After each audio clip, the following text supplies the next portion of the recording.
Cześć, witam w kolejnym filmie. Dzisiaj makowy puch, czyli delikatny makowy biszkopt przełożony kremem na bazie zbitej śmietany. Całość lekka i przepyszna, mocno bakaliowa. Zaczynamy od suchych składników: 200 g suchego maku, 175 g mąki pszennej i 2 łyżeczki proszku do pieczenia. Wymieszaj razem. Ja używam mąki typ 450, może być nieco wyższy typ, czyli 500-550. 7 białek, ubij na sztywno. Po czym dodaj połowę ze 150 g, czyli mniej więcej jednej pełnej szklanki cukru pudru. Drugą połowę cukru pudru wykorzystasz przy żółtkach. Całość ubijaj do chwili, aż piana będzie błyszcząca i sztywna. Powinno Ci to zająć około 7 minut. Pamiętaj również o tym, że jajka do biszkoptu powinny być zawsze wyjęte z lodówki. Minimum 1 godzinę przed pieczeniem, o ile oczywiście trzymasz jajka w lodówce. Gotową ubitą pianę z białek odstaw na bok i tymi samymi łopatkami miksera ubij 7 żółtek z pozostałą częścią cukru pudru. Żółtka ubijaj do chwili, kiedy wyraźnie zwiększą swoją objętość i zrobią się puszyste oraz jasne.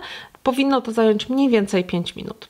Następnie ubita żółtka przelej do ubitej wcześniej piany z białek i całość delikatnie wymieszaj do chwili, aż białka połączą się z żółtkami. Następnie po 2-3 łyżki dodawaj suche składniki i znów delikatnie mieszaj, aż powstanie gładkie i jednolite ciasto. Gotowe ciasto przełóż do blaszki 20 na 30 cm. Ja dno blaszki wyłożyłam wcześniej papierem do pieczenia, boków niczym nie smarowałam.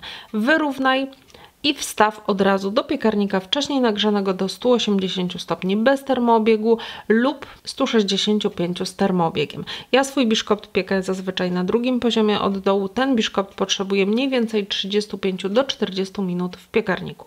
Po upieczeniu biszkopt od razu wyjmij z piekarnika i zostaw na blacie, aby przestygł. Następnie oddziel boki i wyjmij na przygotowaną wcześniej deseczkę bądź inną podkładkę. Gdy biszkopt całkowicie wystygnie, przekrój go na 3 blaty. A jeśli chcesz to zrobić naprawdę równo i sprawnie, to od razu mówię, że potrzebny będzie bardzo ostry nóż, a dla tych, którzy nie mają wprawy w krojeniu biszkoptów, polecam upiec ten biszkopt dzień-dwa przed przygotowywaniem ciasta. A więcej wskazówek znajdziesz w moim filmie o tym, jak równo przekroić biszkopt. Więcej interesowanych odsyłam. Link do filmu umieszczam w opisie pod filmem. 1 szklanka przygotowanej wody, 2 łyżeczki cukru, może być więcej do smaku i sok z cytryny, mniej więcej 2-3 łyżki, ale również może być mniej lub więcej zgodnie z upodobaniem. Wymieszaj razem i dodaj jeszcze dowolny alkohol. Może to być rum, może to być likier amaretto, może być wódka, u mnie jest whisky.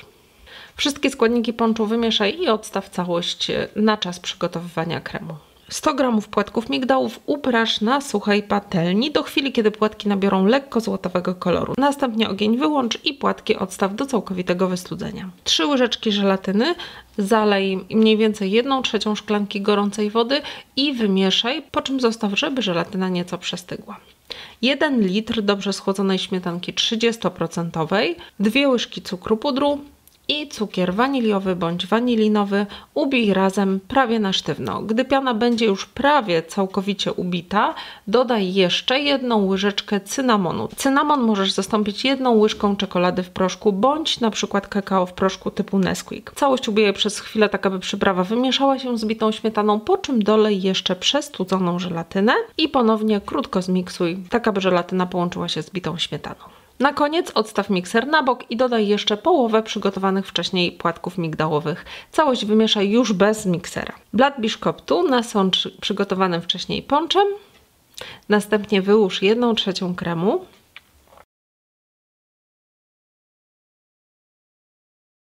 Przykryj kolejnym blatem. Nasącz. Wyłóż kolejną warstwę kremu. Ostatni blat, nasącz i na wierzch pozostała część kremu. I jeszcze wierzch posyp tymi płatkami migdałów, które pozostały i nie zostały dodane do kremu. Gotowe ciasto wstaw do lodówki. Najlepiej zostawić je na całą noc w lodówce, ale jeśli nie wytrzymasz tak jak ja, to możesz kroić wcześniej. Smacznego! A więcej przepisów, które zawsze Ci wyjdą, znajdziesz w książce Crème de la Crème. Do każdego przepisu masz film pokazujący jego wykonanie. Teraz w pakiecie książka plus zeszyty z nowymi przepisami, całość kupisz taniej. Twoją książkę możemy również zapakować na prezent. Kup na sklep.orchideli.com. Zapraszam.